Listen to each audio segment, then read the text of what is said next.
Pesan yang harus disampaikan ke para pemain Persib ya dari pelatih adalah mengingatkan kembali bahwa lo tuh pernah ada di atas, pernah hebat, punya selisih jarak yang cukup jauh, cukup signifikan, yang sulit untuk bisa dikejar.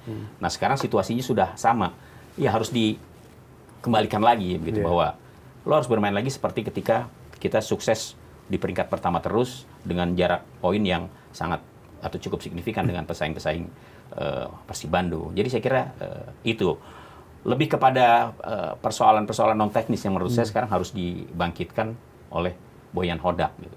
Kalau perkara teknis oke lah. Hal yang menurut saya juga penting adalah bagaimana kemudian menentukan komposisi pemain ya pada saat menghadapi pertandingan yang sangat krusial di 5 pertandingan terakhir buat Persib gitu. Ya pemain seperti Andrew Jung pasti akan tetap diharapkan. Mudah-mudahan dia bisa fit terus begitu. Dan Ramon Tenki juga harus dikembalikan lagi gairahnya begitu kan. Dia sukses kok di Visaka ya ketika tampil di Liga Kamboja, tapi kok ketika bermain di Persib catatan golnya seperti berbanding terbalik begitu ya. Jadi saya kira ini yang juga harus diingatkan oleh goal getter Persib bahwa ya saya sepakat bahwa setiap pertandingan sekarang final bukan cuma buat Persib soalnya, buat Borneo juga begitu. Iya.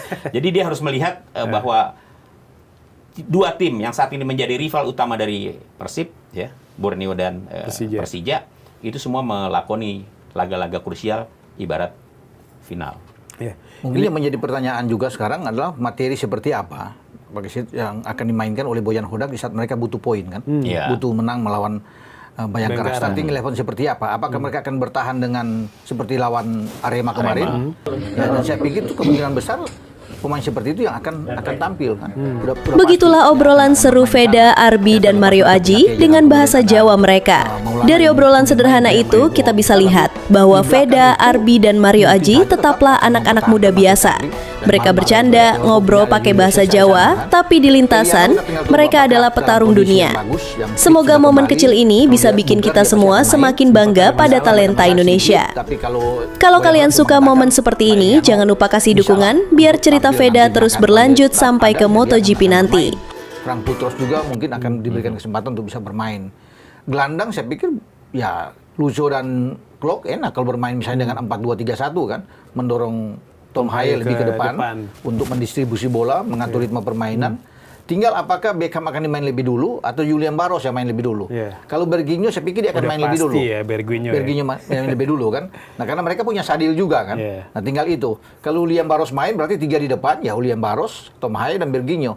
Nah di depan ini Andrew Jung main atau Tangke yang akan main. Kalau saya berikan kesempatan dulu dalam pertandingan yang menuntut mereka harus menang, Tangke aja bermain duluan. Andrew Jung sebagai super sub. Ramon Tangke biasa akan tertantang untuk hal-hal seperti itu, menjadi pembeda dan bukan tidak mungkin dia juga bisa mencetak gol kan. Ya, itu seperti itu yang akan kita lihat nantinya, tapi semua berbalik tergantung dari Boyan Hodak. Karena sebagai pelatih kan dia yang menentukan. Dia yang bertanggung jawab, gua mau kasih main ini, main itu, dia akan lihat dengan kondisi terakhir pemain di lapangan. Ya, kalau walaupun saya bilang Tangke akan main, kalau dia bilang saya suka dengan Andrew Jung, ya dia yang lebih menentukan. Tapi betul, saya setuju bahwa membangkitkan moral pemain di saat-saat genting itu sangat penting ya. Betul, misalnya memberikan kepercayaan pertama kepada Ramon Tenku. Ya, saya kira dia akan lebih termotivasi untuk bisa menunjukkan kapasitasnya sebagai seorang penyerang ya. Baru kemudian kalau misalnya memang buntu juga, ya berarti emang lagi apok gitu aja. benar. Baru kemudian mungkin Andrew Jung bisa menjadi pilihan berikutnya. Nah ini kan Boyan Hodak belak-belakan ya. Dia bilang tuh ada banyak lah yang nggak pengen Persib hat-trick juara kan. Pasti. Dia bilang, kata dia mungkin yang dukung Persib jadi juara sekarang selain supporter ya sponsor kata dia. Kan di luar itu nggak ada yang pengen Persib juara karena kan kayak merusak image Liga Indonesia. Jadi Indonesia seakan-akan itu jadi Liga Tani dengan dominasi Persib. Nah dalam perjalanannya kan juga apakah Bung Ropan dan Mas Kesit melihat ada nggak sih upaya dari ya pihak-pihak tertentu lah menjegal upaya Persib menjadi juara lewat cara yang kontroversial. Semisal wasit bikin putusan kontroversial. Karena kita lihat ketika melawan Dewa kan ada beberapa kali putusan wasit dan ternyata Ini kalau kita secara kasat mata jelas itu merugikan Persibnya. Kalau Bung Ropan, Mas Kesit, lihatnya seperti apa? Apakah ada upaya dari pihak-pihak tertentu yang tak ingin Persib jadi juara? Saya tidak langsung untuk menjudge atau menuduh ya hal-hal seperti ini bahwa ada segelintir orang untuk yang berupaya untuk menjegal Persib. Enggak, walaupun memang kita lihat bahwa ada beberapa kali Persib memang dirugikan di sini. Ya, dalam sepak bola saya pikir itu sering terjadi, ya. Tapi mungkin Persib merasa atau Boyan Hodak merasa bahwa memang sering terjadi, tapi jangan di kita terus lah. Misalnya seperti itu, sehingga muncul ada orang bahwa ini ada yang akan bermain dalam tanda kutip bahwa Persib jangan juara dulu, karena kan kalau hat-trick itu seakan-akan mereka mendominasi di ini. Tapi kalau sebagai klub yang bagus, PSG juga selalu juara, Bayern Munchen selalu juara. Bukan cuma 2-3 kali juara, bahkan beruntun terus kan. Munchen juara bisa 5-6 kali. Itu JDT 11. Iya, apalagi di Malaysia kan. Nggak usah perlu kita ngomong kan, JDT kan. Seperti mereka, tapi nggak ada yang bicara Oli Gatani apa semua. Tapi kalau saya lihat memang ya bisa mengarah ke sana juga. Bahwa jangan dulu untuk Persib juara lah misalnya kan. Di sini, bagaimana ada tim lain yang bisa bergantian juara karena mereka sudah back to back kemarin. Ya jangan sampai sementara Persib berusaha untuk hat-trick. Saya pikir maju aja terus Persib. Artinya kalau bagi juara kan baru 3 kali, baru hat-trick kan oke lah untuk ini. Mungkin kalau sudah semua ke 5 kali, ya bisa. Tapi kalau baru 3 kali, masih oke lah. Ya masih oke. Saya pikir wajar kalau tim itu juara 3 kali kan. Kita udah bicara contoh-contoh kan. Nggak usah contoh dengan JDT yang sudah kayak rumah mereka ya sendiri tuh kalau di Malaysia kan. Tapi mereka nggak diprotes juga sana, nggak diatur juga, nggak dihantam bahwa mereka jangan juara lagi.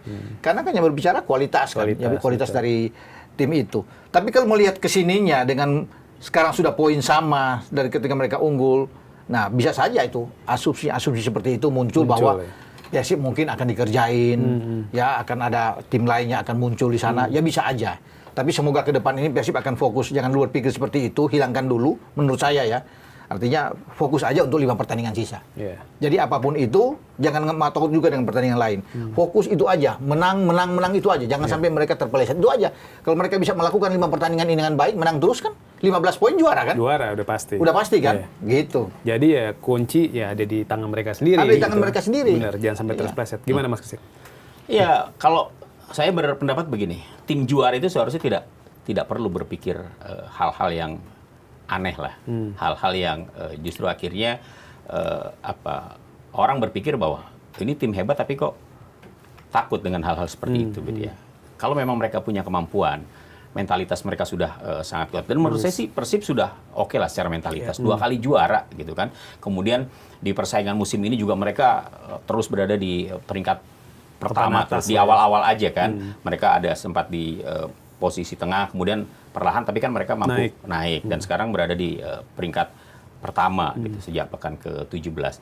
Artinya tim-tim super seperti Persib nggak usah lagi kemudian seperti takut gitu.